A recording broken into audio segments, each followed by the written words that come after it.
இறைவனின் திட்டம். ஆகிலும் கர்த்தருக்குள் ஸ்திரீ இல்லாமல் புருஷனும் இல்லை, புருஷன் இல்லாமல் ஸ்திரீயும் இல்லை. ஸ்திரீயானவள் புருஷனிலிருந்து தோன்றுகிறது போல புருஷனும் ஸ்திரீயினால் தோன்றுகிறான். சகலமும் தேவனால் உண்டாயிருக்கிறது. 1 கொரிந்தியர் 11:11-12. கடவுள் மனுகுலத்தை படைக்கும் போதே ஒவ்வொருவரை குறித்தும் தனித்தனி திட்டத்துடனே படைக்கின்றார்.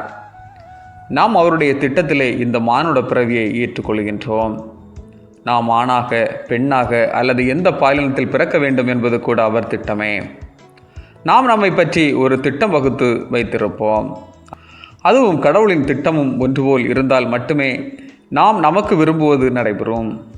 மாறாக நாம் விரும்புவது ஒன்றும் கடவுளின் திட்டம் இன்னொன்றுமாக இருக்குமானால் கடவுள் நமக்கு வைத்திருக்கும் திட்டமே நிறைவேறும். பள்ளிக்கூடத்திற்கு சென்ற சிறுவனை ஆசிரியர் இவன் முட்டாள், படிக்க லாயக்கற்றவன் என வீட்டிற்கு அனுப்புகின்றார். இவனால் முன்னேற முடியாது, இவன் எதிர்காலத்தில் எந்த உயர்வும் பெற முடியாமல் கஷ்டப்பட வேண்டும் என திட்டம் வகுத்த ஆசிரியர் திட்டத்தை தவிடுபொடியாக்கி தலைகீழாக மாற்றி வெற்றி பெற்று சரித்திர நாயகனாக மாறியவர் தாமஸ் ஆல்வா எடிசன். ஆம், மனிதரின் திட்டம் பலிக்கவில்லை.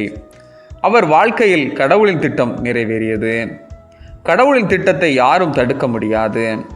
கடவுளின் திட்டத்தை அறிந்து வாழ்வோம். இங்கு யார் முக்கியமானவர் என்கிற வினாவிற்கு ஒருவர் இல்லையாயின் இனி ஒருவர் இல்லை என்கின்ற பதில்தான் உள்ளது.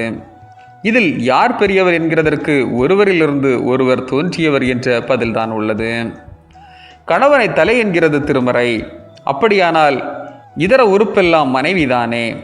தலை மட்டும் அல்லது உறுப்புகள் மட்டும் வாழ முடியுமா?